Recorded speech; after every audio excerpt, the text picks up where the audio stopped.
நல்லா ஹெல்த்தியா நல்லா டேஸ்டா எப்படி செய்யுதுன்னு பார்க்கலாம். 300 கிராம் சிக்கன் எடுத்திருக்கேன். 1 டேபிள் ஸ்பூன் அளவுக்கு பெப்பர் சேர்த்துக்கலாம். 1.5 டேபிள் ஸ்பூன் அளவுக்கு கார்ன்ஃபிளவர் மாவு சேர்த்துக்கலாம். 1/2 டீஸ்பூன் இஞ்சி பூண்டு பேஸ்ட், தேவையான அளவு உப்பு சேர்த்துக்கலாம். கொஞ்சமா லெமன் ஜூஸ், ஒரு முட்டை.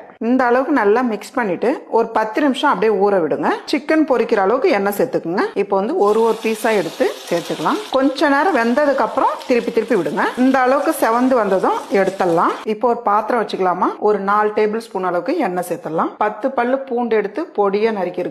ஒரு பெரிய துண்டு இஞ்சி எடுத்து பொடியை நறுக்கிருக்கேன். பொடியை நறுக்குனா 2 பச்சை மிளகாய், 100 கிராம் பீன்ஸ் எடுத்திருக்கேன். 1 கப் அளவுக்கு நீளமா கட் பண்ண கேரட். ஃபர்ஸ்ட் ஓரளவுக்கு நல்லா வதக்கிடுங்க. 1/2 டீஸ்பூன் அளவுக்கு இஞ்சி பூண்டு பேஸ்ட் சேர்த்துக்கலாம். ஒரு குடமிளகாய் எடுத்திருக்கேன். ஒரு 100 கிராம் கோஸ் எடுத்திருக்கேன். ஓரளவுக்கு வதக்கினா போதும். இப்போ வெஜிடபிள்ஸ் எல்லாம் இப்படி சைடா இப்படி தள்ளிடுங்க. கொஞ்சமா எண்ணெய் சேர்த்துடலாம். நான் வந்து 3 முட்டை எடுத்திருக்கேன். முட்டைக்கு மேல கொஞ்சமா உப்பும் மிளகுத்தூளும் சேர்த்துக்குங்க. முட்டை சேர்த்து இந்த அளவுக்கு வெந்ததுக்கு அப்புறம் அப்படியே திருப்பி விட்டுருங்க. 2 பக்கமும் இந்த அளவுக்கு நல்லா செவந்து வந்துடணும். இப்போ வந்து இது நல்லா கட் பண்ணிக்கோங்க. கொஞ்சமா உப்பு சேர்த்துக்குங்க. 1 டீஸ்பூன் அளவுக்கு பெப்பர் கலந்து விட்டுருங்க. பாஸ்மதி வந்து நல்லா உதிரியா வடிச்சு வச்சுக்கோங்க. இப்போ இது கொஞ்சமா சேர்த்துக்குங்க. இதுக்கு மேல கொஞ்சமா உப்பு சேர்த்துருங்க. 1 டீஸ்பூன் அளவுக்கு பெப்பர். இது கூடவே நம்ம பொரிச்சு வச்சிருக்க சிக்கன், 1/4 கைப்பிடி அளவுக்கு ஸ்ப்ரிங் ஆனியன். இப்போ இதெல்லாம் சேர்த்து நல்லா கலந்துருங்க. அவ்வளவுதாம்மா, நல்ல ஒரு டேஸ்டான சிக்கன் ஃப்ரைட் ரைஸ் ரெடி.